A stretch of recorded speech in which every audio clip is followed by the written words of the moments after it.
Hi, this is Scott with Specter Gear, and for today's video, I'm going to be documenting a renovation that I'm going to be doing on our shop shotgun. We keep this in a little hidey hole in the shop, just in case we happen to need a long gun. And if you were familiar with the part of town that we operate in, you wouldn't have a single problem with this whatsoever, and you would immediately understand the relevance of having a long gun around. We've been located for the past 20 plus years in a fairly spicy part of town. Over the past 20 or so years, we've had a number of notable force incidents that we've gotten involved with on the property, and a couple occasions where guns have had to come out. While some people might start looking for a new factory, we kind of see that as an added bonus and incentive. Keeps us on our toes, keeps us relevant, keeps things interesting. So, like I said, we keep a long gun handy, and with all the shotgun work that I've been doing lately, I noticed, unfortunately, I've actually used this lowly Winchester 1300 actually as an example of some bad aspects of a shotgun. So it kind of makes sense if I think I'm ever going to be using this thing, maybe I'll bring it up to speed and make it a better gun. But another intent of this is, if you're somebody out there that's operating on a budget, or you're finding a lack of availability of tactical long guns out there currently, I guarantee you a sweep through some pawn shops or the used gun section at any gun store will probably yield more than a few short barrel pump shotguns. The thing about short barrel pump shotguns, they're kind of like the exercise equipment that gets sold off in February every year. A lot of people buy these things. They buy them for, they think it's going to work out for them. They give it a try and they give up on it pretty quickly. With shotguns, lack of understanding about things that I've discussed before, like length of pull, stance, properly shouldering the shotgun, finding the pocket, all of these things, if they're not understood, you can have a person buy one of these, take it out to the range, beat the hell out of the radial nerve in their shoulder, never touch the gun again, and eventually it goes into, they either sell it off or trade it off or just get rid of it. But if you get an understanding for shotguns, you realize how good a weapon this can actually be. But so if you happen to find one of these on a rack somewhere, get a good deal on it, there's a few common sense upgrades that I think everyone should immediately make on their gun, and I'm going to do those today. One of the first things we're going to address, and in the video where I talked about length of pull on the stocks for shotguns, this is the gun I used as an example of an egregious length of pull. What we're going to do today is replace this factory length of pull stock with a Hogue reduced length of pull stock. You can already see the difference we're going to achieve there. Let me line it up a little more correctly. There we go, that's exact. But we're going to knock about 2.5 inches off the length of pull there to make the gun easier to shoulder, easier to control, and allow you to square up behind the gun and be able to operate it more effectively. Another thing I'm going to do, hang on just a second, since this gun's been around for a bit and it stays in a loaded condition a lot, we're going to change out the magazine spring. Got a decent magazine spring for this. And while I'm at it, I'm going to replace the cheesy little plastic follower in here with one that's a little better. And I'll explain actually, since this is going to just go into the gun, I'll explain right away that one effect of this being high vis color, you can tell at a glance whether or not you have an empty magazine tube or you have rounds in the mag tube. But this little projection right here is kind of interesting, and what it allows or what it provides for you is, as the mag spring is compressed, this projection goes in and prevents the mag spring from kinking up or possibly binding. So it's always a good idea to upgrade to a better follower. The next thing we're going to do is we're going to add a TacStar Sidesaddle, and I'll discuss that once I get it on the gun and talk about some of the features of that and some things to avoid with some people that have brought out their own versions of this. And you might note I already have kind of a side saddle going on here. This is actually a concept that I experimented with and involved Velcro and modifying one of our shot shell panels.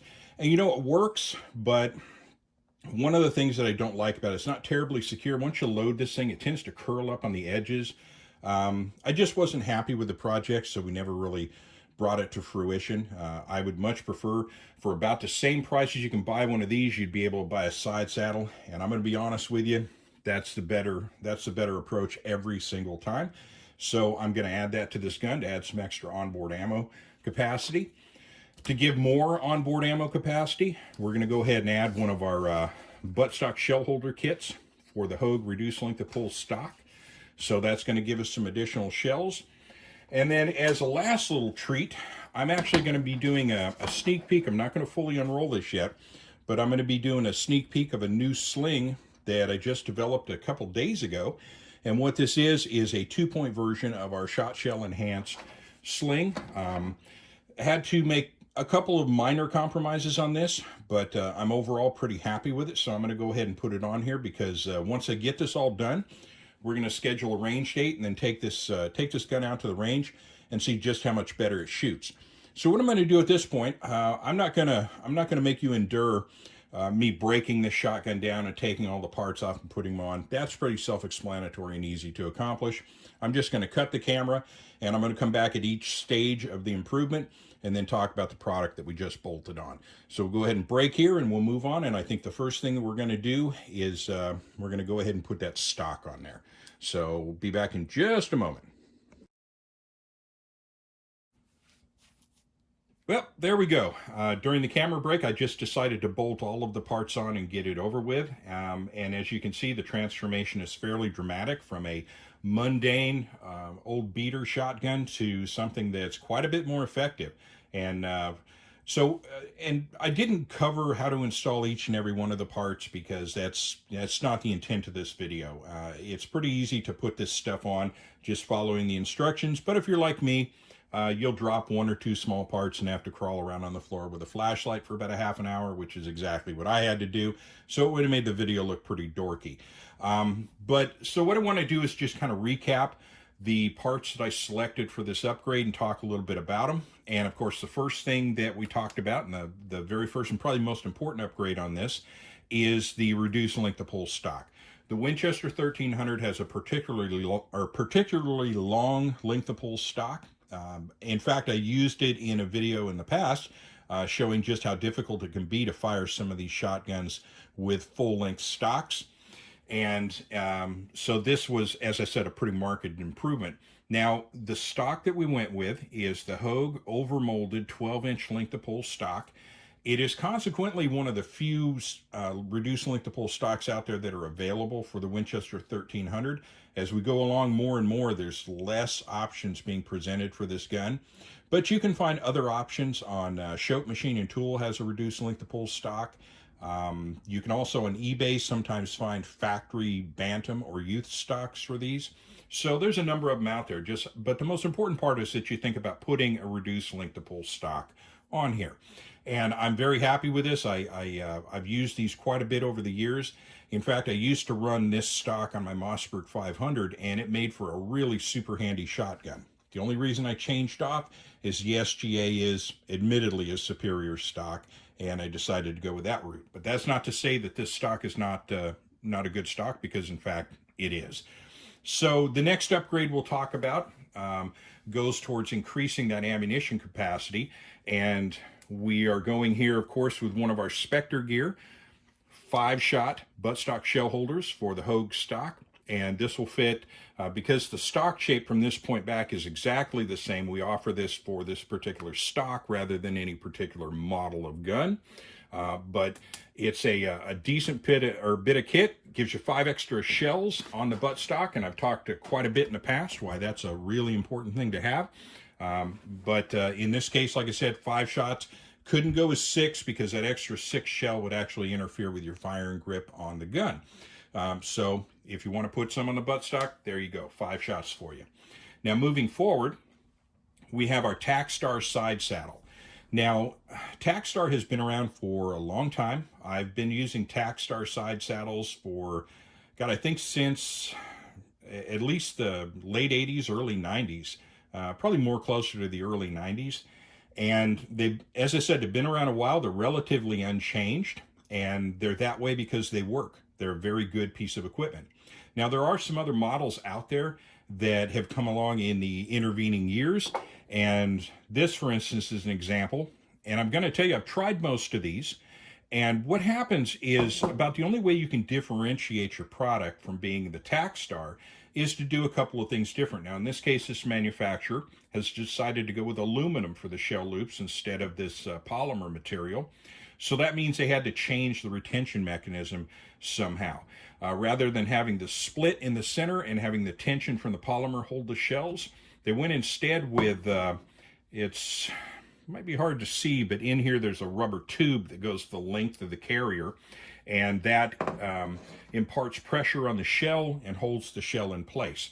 They also angled it just a bit. Now, you'll note I'm being a little cagey about who made this and where you can get it, because I'm not going to recommend it. One of the problems, well, actually the only huge, gigantic, massive problem with this is that once you get the shells in, you're hard-pressed to get the shells out. They hold the shell too effectively. So I found that I was trying to do range drills. It was almost impossible to get the shell out of the carrier, which defeats the entire purpose of the carrier in the first place. So this has now become just something that sits in my spare parts bin. And so each and every time I go back to the TacStar, it doesn't look as modern. It does look ever so slightly dated, but it works, and that's what's important. I'd rather have something work than have something that look cool that doesn't work worth a damn. But there you go. So that gives us those important 6 extra rounds now on the receiver, which makes for, as I've shown in the range drills, makes for a very fast load because you have a very short distance to your loading port from there. The other modification I talked about, of course, was replacing that mag spring and going with a high-vis follower that has that extension on it to prevent spring binding. And that fit in there no problem. And the spring, I believe, is a Wilson spring.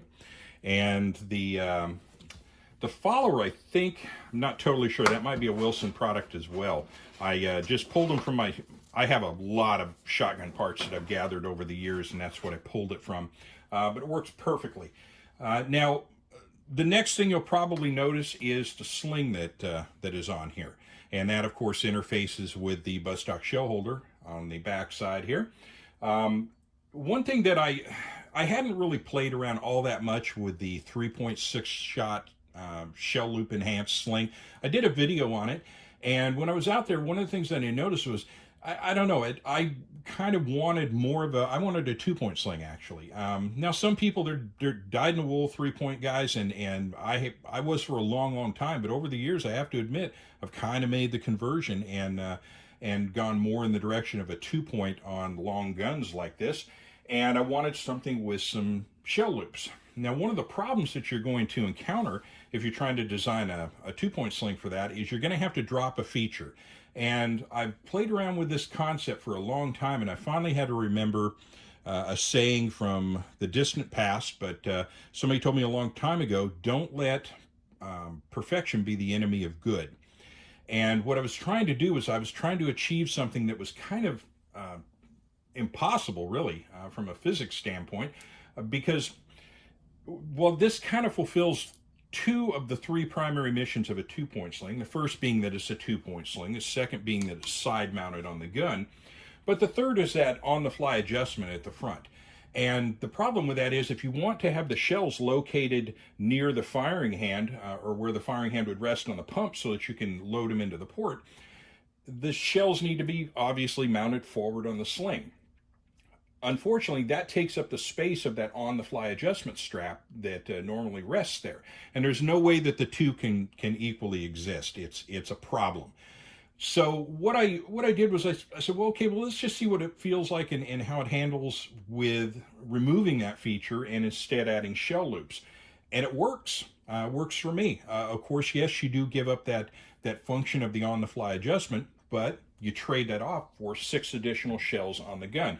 Now, this isn't the definitive version. I have a couple more little tiny tweaks that I want to do to this, but I'm going to have this out fairly soon.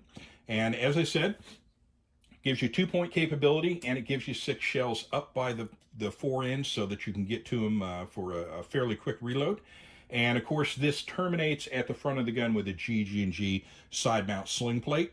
So all in all, some very effective upgrades that make this a more effective gun. It makes the gun work better for you. It adds additional capability, and particularly in terms of the ammunition, because let me do a quick round count.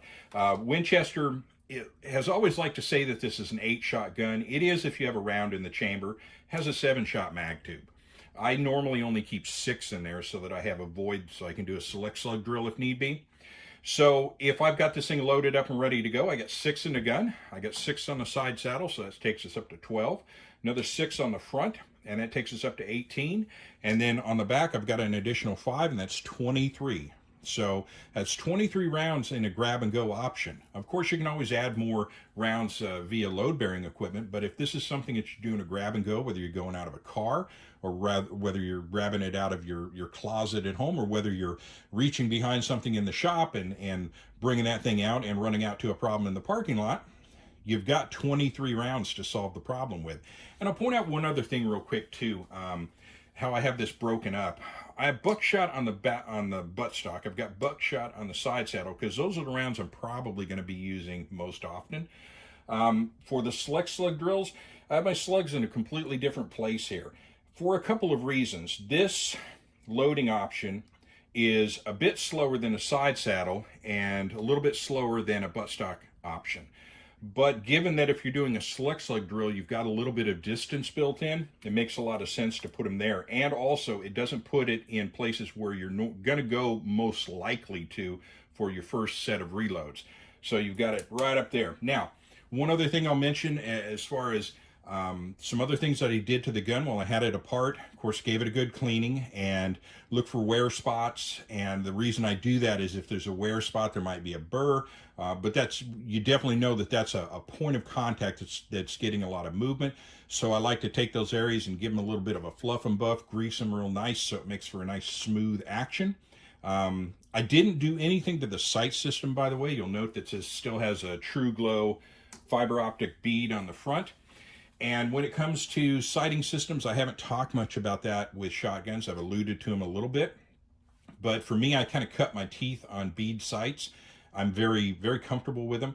And because this is a CQB weapon at its heart, and it's going to be used primarily 99.999% of the time at within 50 yards, and actually more like within 25 yards, bead sights for me are pretty darn fast at those distances. In fact, I'm faster with a bead sight than I am with rifle sights or ghost ring sights all day long. So I can get to that real quick. Now, if you're somebody that kind of is more of a rifle sight person or a ghost ring sight person, yeah, you might want to think about upgrading that. But for me, I've never really been all that handicapped by a bead sight. I happen to like them. So that's pretty much it as far as the modifications. Like I said, I just wanted to give you a little idea how you can transform a mundane shotgun that you might have found in a pawn shop or in the used gun section of your favorite gun shop, and how you can turn that into something that's fairly effective for not a heck of a lot of money, and it's also pretty easy to do. So the next thing we're going to do with this gun is the next range day. I'm going to go ahead and take it out and run it through its paces and show you the difference between how it ran before and how it runs now. And I suspect, I'm about 100% certain it's going to be a significant improvement from the condition the shotgun was in before. So with that, I'll bring it to a close, and I'll mention, particularly in terms of the Specter Gear products, those products are manufactured right here in the United States in Visalia, California. And I should also add, the Hogue is made about 110 miles from my front door. And I'm pretty damn certain also the TacStar is made in the USA. So it's kind of a made in the USA kind of day. The GG&D product, of course, is made in Arizona. So yeah, pretty much USA made all the way around. So with that, I will say thank you for watching and have a wonderful day.